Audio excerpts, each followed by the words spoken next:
आंखों में नमी होगी, बस यही है मेरी दास्तान जिंदगी। सुबह खामोश आंखों में नमी होगी, बस यही है मेरी दास्तान जिंदगी। और ये तो बढ़ने को बढ़ जाएगा, बढ़ने को बढ़ जाएगा, लेकिन कैसे बढ़ेगी वो जगह थी वो रफ्तार के लम्हों में जगह तक पहुंचे। एयरक्राफ्ट वगैरह है, कुछ घंटों में जाने पहुंचे। थी वो रफ्तार के लम्हों में जगह तक पहुंचे, वो गए चांद पर और खुदा तक पहुंचे। थी वो रफ्तार के लम्हों में जगह तक पहुंचे, वो गए चांद पर और खुदा तक पहुंचे। और ये तो जमाने की हर एक शय में हुस्न बहुत है, ये तो जमाने की हर एक शय में हुस्न बहुत है, लेकिन कोई ऐसा भी दो जो उसकी अदा तक पहुंचे।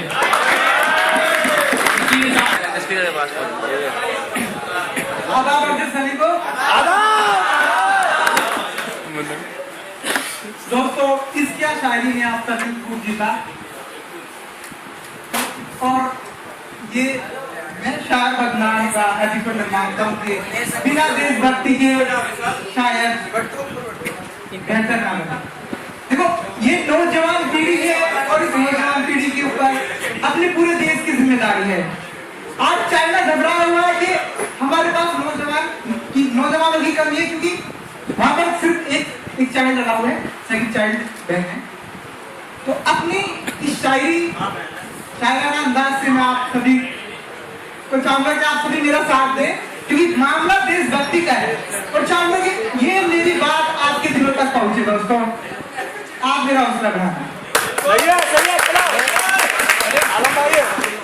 सन 1947 में जब देश को आजादी मिलने वाली थी और नेहरू जी देश के पहले प्रधानमंत्री बनने वाले थे, तो बाबूजी ने पूछा कि नेहरू जी देश के लिए पहला काम क्या करेंगे। तो नेहरू जी ने कहा कि बाबू, मैं देश की एक एक भ्रष्टाचारियों को सूली पर चढ़ा दूंगा।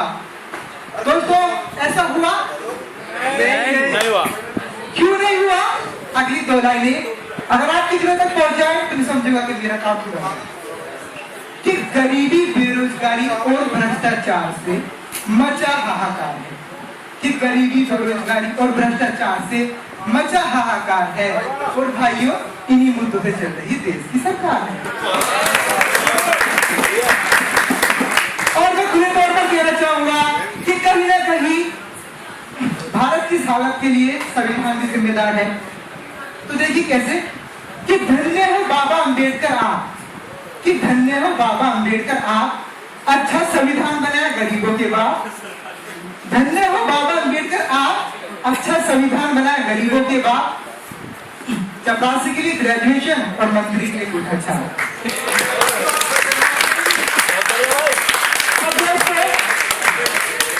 और दोस्तों, आम जिंदगी में जैसे ईद, दीपावली और होली पर हम मिठाई खाते हुए कतराते हैं, सोचते हैं नहीं इसमें कुछ मिलावट नहीं, और ये सच्चाई भी होती है। और आम दिनों में एक न्यूज भी है कि नकली चावल आ गया है इंडिया में, तो उसी के ऊपर अगली चावल है कि नकली मावा, प्लास्टिक के चावल और नकली मावा भारत में आसानी से बिकता है। प्लास्टिक के चावल और नकली मावा भारत में आसानी से बिकता है। हैरानी है इस बात की, क्या ये सिर्फ मुझे ही बिकता है? प्लास्टिक के चावल, नकली मावा भारत में आसानी से बिकता है। हैरानी है इस बात की, क्या ये सिर्फ मुझे ही दिखता है? और दोस्तों, अब इस भ्रष्टाचार ने गरीबों को क्या हालत कर दी है, ये अगली 4 पंक्तियों में, कि गरीबों के हिस्से में आते हैं सरकारी अस्पताल। क्या करें, ना पैसा नहीं होता, सरकारी अस्पताल में जा सकता है, कि गरीबों के हिस्से में आते हैं सरकारी अस्पताल और भ्रष्टाचारी खेल रहे हैं यहाँ भी अपनी चाल। गरीबों के हिस्से में आते हैं सरकारी अस्पताल और भ्रष्टाचारी खेल रहे हैं यहाँ भी अपनी चाल। किसी अस्पताल को तो सिर्फ सफाई कर्मचारी चला रहे हैं, किसी अस्पताल को तो सिर्फ सफाई कर्मचारी चला रहे हैं, लगे हाथों वो भी आधी दवाई के हाथ में चला रहे हैं। और उन्हीं गरीबों के लिए कि किसी को नहीं मिलता एक वक्त का खाना भी, कि किसी को नहीं मिलता एक वक्त का खाना भी, यहाँ तो लोग सड़क पर भूख खा रहे हैं। और दोस्तों, ये भ्रष्टाचार कितना खतरनाक, कितना बेकार है। मैं चाहता हूँ कि पूरा देश भ्रष्टाचार से मुक्त हो जाए। ये भ्रष्टाचार, इस भ्रष्टाचार ने तो देश के रखवालों को न बख्शा। अभी की न्यूज है कि जो बॉर्डर पे है उनकी क्या हालत होगी कि बीएसएफ के जवान है वो किस तरह का उनको खाना मिल रहा है। उसी पे अपनी कुछ पंक्तियां पेश करना चाहूंगा कि देश की सीमा पर सटे जवान दाल का पानी पी रहे हैं। देश की सीमा पर सटे जवान दाल का पानी पी रहे हैं। देखो उनकी दरियादिली देश के हित में जी रही है। देश की सीमा पर सटे जवान दाल का पानी पी रहे हैं। देखो उनकी दरियादिली देश के हित में जी रहे हैं। देश की हालत जरूरत से ज्यादा खराब है। देश की हालत जरूरत से ज्यादा खराब है। न जाने हम किस घमंड में जी रहे हैं।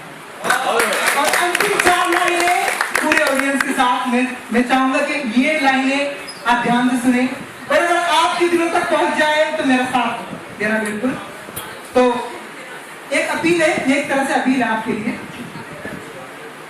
कि सिर्फ मंत्रियों को हम कहते हैं कि ये मंत्री भ्रष्टाचार कर रहे हैं, वो भ्रष्टाचार कर रहा है, खुद हम, ये हमारी जिम्मेदारी है कि हम भी इसको रोकें। तो उसी के ऊपर 4 लाइनें अगर आपके दिलों तक पहुंच जाए तो मैं समझूंगा कि मेरा यहाँ आना सफल हो गया।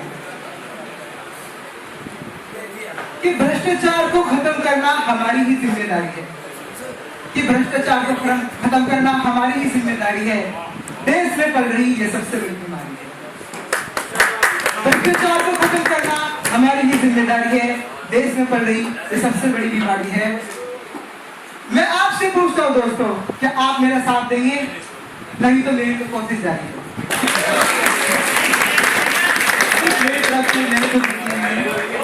शुक्रिया। बहुत बढ़िया, बहुत बढ़िया।